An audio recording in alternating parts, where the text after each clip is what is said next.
Hello friends, நம்ம favourite சீரியல்லாம் அடுத்து என்ன சுவாரஸ்யமாக நடக்குது அப்படின்னு சொல்லிட்டு பார்க்குறீங்களா?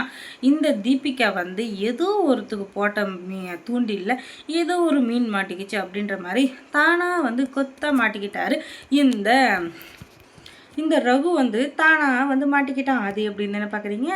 இந்த விஜய்கிட்ட ரொம்ப நேரமாக யாரோ ஒருத்தர் காரில் போகிறப்ப பேசிகிட்டு இருந்த மாதிரி அவங்க பார்த்துருக்காங்க போல்.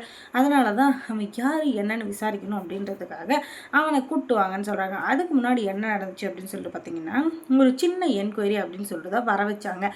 அவங்கள வந்து டீப்பாக வாட்ச் பண்ணணும் அப்படின்னு சொல்லிட்டு அவங்க இப்போ இதில் வந்து ஒரு சிசிடிவி கேமரா மாதிரி ஃபிக்ஸ் பண்ணியிருக்காங்க. அது மூலிமா அவங்க யார் கூட பேசுகிறாங்க, எங்கே போகிறாங்க, என்ன பண்ணுறாங்க அப்படின்னு சொல்லிட்டு ஒன்று விடாமல் அவங்களுக்கு அப்டேட் வந்துக்கிட்டே இருக்கும். அது யாரும் சொல்லாமலே அந்த மாதிரி தான் இவங்கக்கிட்ட ஏதோ ஒன்று பேசிகிட்டு இருக்கிற மாதிரி இருக்குது.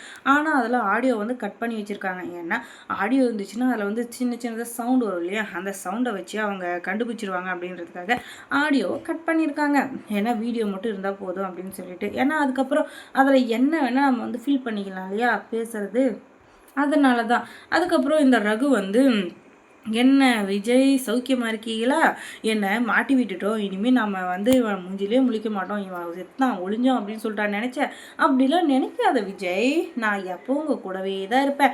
நீங்கள் போன்னு சொன்னாலும் உங்களை விட்டு நான் போகவே மாட்டேன். என்னோடய வேலை முடிகிற வரைக்கும் நான் இங்கே தான் இருப்பேன். நீங்கள் என்ன தான் என்னை வந்து போன்னு சொன்னாலும் நான் போக மாட்டேன் அப்படின்னு சொல்லிட்டு பயங்கரமாக பேசிகிட்டு இருக்கேன். நீ கல்லடி பட்டாலும் திருந்த மாட்டேன், என்ன பட்டாலும் திருந்த மாட்டேன், நீ எப்படியாச்சும் இருந்துக்கோ, அதை பற்றி எனக்கு கவலை இல்லை. ஆனால் சும்மா சும்மா என் வழியில் குறுக்க வரா சரியா? ஏன்னா என் வழியில் குறுக்க வந்த சுடருக்கு என்ன ஆச்சுன்னு உனக்கே நல்லா தெரியும். மறுபடியும் என் இதில் குறுக்க வந்த அவளுக்கு வந்த இதுதான் உனக்கும் அப்படின்னு சொல்ல ஓஹோ அப்படியா, பார்க்கலாம் யாருக்கு என்ன நிலைமை வருதுன்னு கொஞ்ச நாள் கழித்து பார்க்கலாம் சரியா? இப்போதைக்கு பத்திரமா வீடு போய் சேரு அப்படின்னு சொல்லிட்டு அவங்கள அனுப்பி வைக்க உடனே பின்னாடி திரும்பி பார்த்தா போலீஸு என்னடா இது பின்னாடி குபீர் நிற்கிறாங்க, என்னவா இருக்கும்னு சொல்லிட்டு கேட்டால் என்ன மேடம் என்னாச்சு அப்படின்னு கேட்டால் இன்ஸ்பெக்டர் ஒன்று உள்ள வர சொல்கிறாங்க, வா உள்ள அப்படின்னு சொல்லிட்டு இவங்க சொல்ல என்னத்துக்கு வர சொல்கிறாங்க எனக்கு ஒன்றுமே புரியலையே அப்படின்னு சொல்லிட்டு பார்த்தா இந்த இருந்துக்கிட்டு என்ன மேடம் என்ன எதுக்கு வர சொன்னீங்க அப்படின்னு சொல்லிட்டு கேட்க உட்கார வச்சு ஆரத்தி எடுக்கிறதுக்காக தான், நல்லா ஆரத்தி எடுத்து தாண்டு தப்பு எல்லாம் அடித்து உனக்கு இலவால சாப்பாடு போடலான்னு சொல்லிட்டு பார்த்தோம், நீ தான் வந்து வேணான்னு சொல்கிறிய அப்படின்னு சொல்லிட்டு சொல்ல மேடம் காமெடி பண்ணாதீங்க மேடம் அப்படின்னு சொல்ல நீ அந்த விஜயும் மல்லியும் காரில் போனாங்கல்ல அவங்கக்கிட்ட என்ன பேசுனேன், எதுக்காக பேசுனேன், என்னென்ன பேசுனேன் அப்படின்னு சொல்லி இவங்க கேட்க நான் சும்மா அட்ரஸ் தான் மேடம் கேட்டேன் அப்படின்னு சொல்ல காரில் பெட்ரோல் இருக்கான்னு தான் மேம் கேட்டேன் அப்படின்னு சொல்ல என்னது காரில் பெட்ரோல் இருக்கான்னு கேட்டியா, அதுக்கு அரை மணி நேரம் பேசியிருந்தியா, ஒழுங்கு மரியாதையா உண்மையை சொல்லு, நீ அவங்க கிட்ட என்ன பேசுன, உனக்கும் அவங்களுக்கும் என்ன சம்மந்தம், நீ யார் முதல்ல,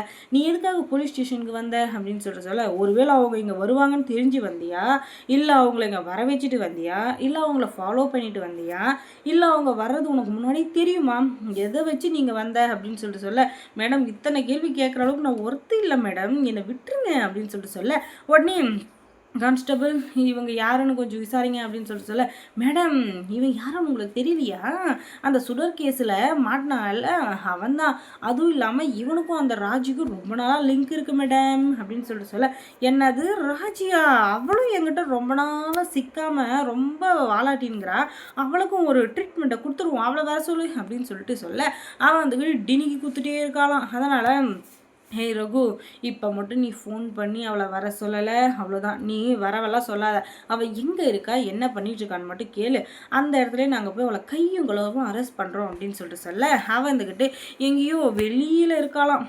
அதனால் இந்த இடத்துக்கு வந்துடு அப்படின்னு சொல்லிட்டு சொன்னதும் ஆள் நடமாட்டமே இல்லாத இடத்துக்கு எதுக்காக இந்த லூசு பையன் வர சொல்லியிருப்பான், சரி போய்தான் பார்ப்போம் அப்படின்னு சொல்லிட்டு அவள் வர அந்த நேரத்தில் தீபிகா அவளுடைய போலீஸ் ஃபோர்ஸோடு போய் மொத்த பேரையும் கூப்பிட்டு போய் அவளை அங்கே அரெஸ்ட் பண்ணி கையும் களவுமா 2 பேரையும் பிடிச்சிட்டு வந்துடுறாங்க.